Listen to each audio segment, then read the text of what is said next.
मिळून लढू असं राऊत म्हणालेले आहेत. पण तत्पूर्वी थेट जाऊयात, रोहित पवार बोलतात. इन्व्हेस्टिगेशन व्हायला पाहिजे, त्याला नक्कीच एक कुठं ना कुठंतरी वचक लागले असं आपल्याला म्हणावं लागेल. आणि दादांना न्याय देण्यासाठी महाराष्ट्रातली जनता प्रयत्न करतच आहे, पण मीडियाचा सुद्धा खूप मोठा वाटा आहे. त्याच्याचबरोबर मला एक गोष्ट स्पष्ट करायची आहे, मी VSRच्या विरोधात नाही, मी DGCAच्या विरोधात नाही, त्यांचं माझं कुठेही काही वेर नाही. विषय एवढाच आहे की अजितदादांचा ॲक्सिडेंट जो झाला त्या ॲक्सिडेंटमध्ये विमान हे VSRचं होतं. DGCA हे इन्व्हेस्टिगेशन एजन्सी आहे, त्याच्या अंतर्गत AIB नावाची जी इन्व्हेस्टिगेशन आर्म आहे DGCAचा, त्याच्या माध्यमातून इन्व्हेस्टिगेशन हे होत आहे. ॲरो नावाची कंपनी, तिथे असणारे अधिकारी, तिथे असणारे ते मालक आणि इतर गोष्टी, ह्या सगळ्या गोष्टींमध्ये गेल्याशिवाय खरं काय घडलं हे आपल्याला कळणार नाही. आणि या दोन, एकतर VSR या कंपनी आणि जी ॲरो नावाची कंपनी, याला काय आपण मुद्दामून टार्गेट करतोय असं नाही, पण त्या कंपनीला कुणी ना कुणीतरी वाचवतंय याचा काही प्रमाणात अंदाज हा आम्हा सगळ्यांना तिथे येतोय. DGCAच्या मध्ये असणारे पण अधिकाऱ्यांना वाचवलं जाते.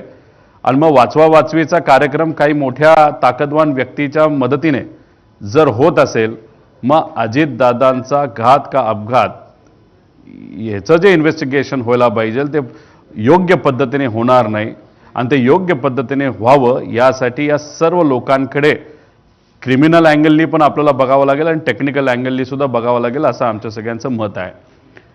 आता भाग 3 ही दुर्दैवी घटना पुढे, याच्यामध्ये लेअरजेट 45 XR हा विमानाचा प्रकार आहे. आधीपासून आपण म्हणत होतो, पूर्वी ते फक्त 45 म्हणायचे, पण त्यांनी आता त्यांच्या रिपोर्टमध्ये स्वीकारलेलं आहे. त्याच्यानंतर विमान हे सुरतला गेलं होतं हे आपण सुद्धा म्हणलं होतं आणि आता ते रिपोर्टमध्ये सुद्धा तिथं आलेलं आहे. दौरा पूर्ण नियोजित नव्हता हे आपण सातत्याने म्हणत होतो, हे सुद्धा कुठेतरी रिपोर्टमध्ये आले. ते बुकिंगच्या अनुषंगाने आपल्याला ते शोधता येतं. एकूण फ्यूल क्षमतेच्या 90% फ्यूल भरले होते हे आपण बोललो होतो, तर रिपोर्टमध्ये ते आलेलं आहे. त्यानंतर टाईम सिन्स न्यू, म्हणजे आपण जे विमान आहे त्याची जी लाईफ आहे त्या अनुषंगाने अजितदादा जेव्हा बसले होते तेव्हा लाईफ किती राहिली होती हे आपण म्हणलो होतो, 85 तास राहिले होते ऑफिशियली. पण खरं बघायला गेलं तर 8000 पर्यंत गेलं होतं, म्हणजे ऑफिशियल लाईफपेक्षा 3000 तास हे इंजिन पुढं गेलं होतं. हे आता एवढं तरी सिद्ध झालं, विजिबिलिटी कमी होती हे सिद्ध झालं.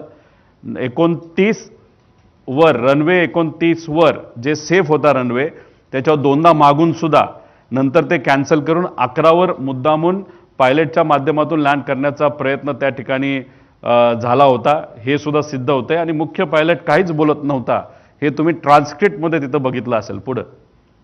आता ह्याच्यामध्ये जेव्हा एखाद्या VIPच्या ॲक्सिडेंटबद्दल इन्व्हेस्टिगेशन केलं जात असेल, नाही तर कुठल्याही ॲक्सिडेंटबद्दल आणि खास करून विमानाच्या बद्दल, तर त्याच्यात कुठंतरी डोळ्यात तेल घालून त्या एजन्सीली, नाही तर इन्व्हेस्टिगेशनची जी कुठली बॉडी आहे त्याली डोळ्यात तेल घालून इन्व्हेस्टिगेशन करण्याची जरूरत असते.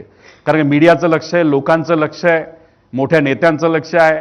आम्ही प्रेझेंटेशनच्या मदतीने अनेक चुका लोकांसमोर त्या DGCAबद्दल आणि VSR कंपनीबद्दल आणलेल्या आहेत. आमची अपेक्षा होती की हा रिपोर्ट बनवत असताना घाई गडबडीने न करता, कारण अख्खा महिना या रिपोर्टसाठी घेतला, त्यात चुका होऊ नये अशी आमची अपेक्षा होती. पण सुरुवातीला जर आपण बघितलं तर बारामतीला जिल्हा करून टाकला ह्यांनी. आता ह्याच्यामध्ये तुम्ही म्हणाल टायपिंग एररला काय फरक जातो? एक तर इन्व्हेस्टिगेशन करत असताना त्याच्यामध्ये कुठेही काही चुकलं नाही पाहिजे ही भूमिका, नाही तर ही जबाबदारी त्या त्या लोकांची, त्या अधिकाऱ्यांची आहे. पण इथं जिल्हाच चुकवला आहे आणि त्याच्यानंतर बारामती म्युनिसिपल महानगरपालिका अशी त्यांनी तिथं दाखवले जी नाही आहे. म्हणजे या टायपोग्राफिकल एरर हे जे झाले त्याच्यावरनं AIB किती सिरियस आहे या रिपोर्टबद्दल हे आपल्याला त्या ठिकाणी कळतं. आता ह्याच्यामध्ये तुम्ही जर बघितलं तर aircraft was observe to have bank towards the right, म्हणजे राईट साईडला बँक झालं होतं. म्हणजे जे पंखा असतो लेफ्ट साईडचा पंखा जर खाली असेल तर त्याला आपण लेफ्ट बँक बनतो. त्यामुळे हा व्हिडिओ बघितल्यानंतर सिद्ध होतं राईट बँक नव्हतं झालं, लेफ्ट बँक झालं होतं आणि ते लेफ्ट साईडला धावपट्टीचा पडलं होतं. हे तर आपल्या सगळ्यांना त्या ठिकाणी माहिती आहे. त्यामुळे या रिपोर्टमध्येच बेसिक जी गोष्ट आहे, गोळी कुठं लागली हेच जर आपण विचारायला गेलं तर डोक्याला लागली का पोटात लागली, खरं कुठं लागली, जर डोक्यात असेल तर इथं सांगण्यात आले की छातीत लागली. मग इथं बेसिकच जे ऑब्झर्वेशन आहे ते या रिपोर्टरचं नाही तर सॉरी त्या AIB या संस्थेचं चुकलंय या रिपोर्टमध्ये, असं आमच्या सगळ्यांचं मत आहे. पुढं त्याच्यानंतर इथं रिपोर्टमध्ये तुम्ही बघितलं असेल चर्चा एका झाडाची आहे, रिपोर्टमध्ये झाडे सांगितलेत, म्हणजे ट्रीज सांगितलेत. आता ह्याच्यामध्ये अशी कुठली झाडं होती तिथे की ज्याच्यावर हे विमान, ज्या झाडांना धडकून, झाडांना, एक झाड नाही अनेक झाडांना धडकून हे खाली त्या ठिकाणी पडलं. तर याच्यामध्ये आम्ही थोडंसं बघितलं, या बाजूला जिथं हे विमान इथं पडलं होतं तर इथं कुठंच तिथं झाड दिसत नाही, हे झुडूप आहे. पण या झुडपाला काही विमान तिथं टच सुद्धा झालं नव्हतं. त्यानंतर हे तुम्हाला दिसलं, पुढे घ्या, पुढे घ्या. आता हे माऊली रायते म्हणून लोकल चांगले तिथले पत्रकार आहेत, त्यांनी अख्खा रिपोर्ट आहे, मोठा आहे, मी ते तेवढा वेळ तुमचा घेणार नाही.